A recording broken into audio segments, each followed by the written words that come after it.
तर at the rate स्टेनियम या चॅनलवरती परत एकदा आपलं हार्दिक स्वागत आहे. तर मी आज ई-पी-एम एंटरप्राइज परफॉर्मन्स मॅनेजमेंट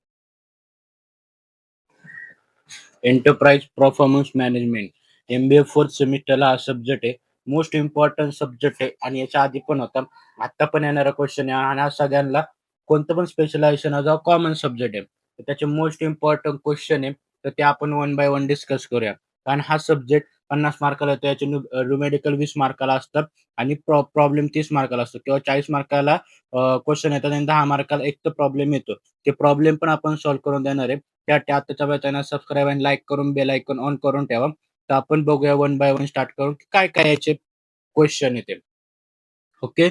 आता डेफिनेशन. आता टॉपिकचं नावच आहे. एंटरप्राइज परफॉर्मन्स मॅनेजमेंटची डेफिनेशन तुम्हाला मिनिंग पाहिजे. ओके. त्याच्यानंतर explain the explain performance evaluating parameter. आता हा जो क्वेश्चन आहे परफॉर्मन्स इव्हॅल्युएटिंग पॅरामीटर हा मोस्ट इम्पॉर्टंट क्वेश्चन आहे.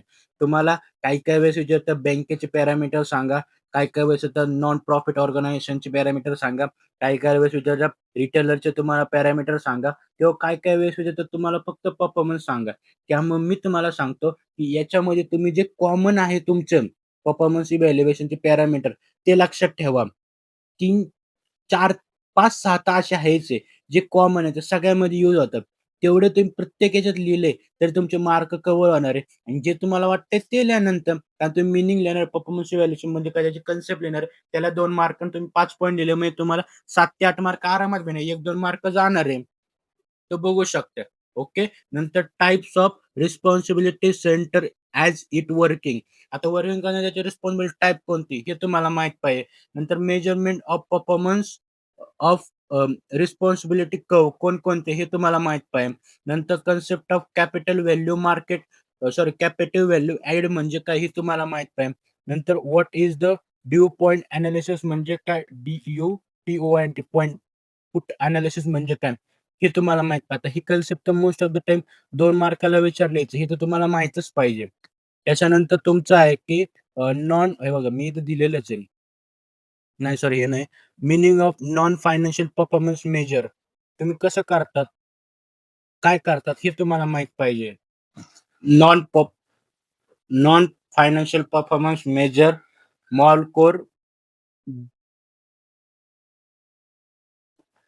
माल मॉ मॉ मॉ मॉलकॉम बॅडरेच फ्रेमवर्क म्हणजे काय हे तुम्हाला माहीत पाहिजे.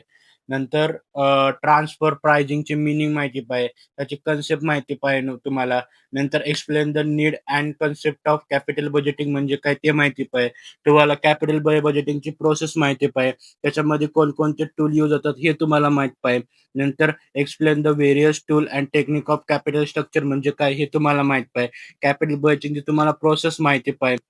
तुम्ही पाठीमागच्या सेमेस्टरला अकाउंट सब्जेक्ट किंवा फायनान्सचे स्पेशलायझेशन ओव्हरऑल सगळ्याला दाखवलं. त्याच्यामध्ये कॅपिटल बजेटिंग कशी कॅल्क्युलेशन करतात हे तुम्हाला माहिती होतं. हे तुम्हाला माहिती तुम्हाला हे प्रॉब्लेम सोडवताना काय क्वेश्चन लिहिताना काहीच अडचण नसणार आहे. नंतर explain the various techniques of capital budgeting काय ते तुम्हाला माहिती पाहिजे.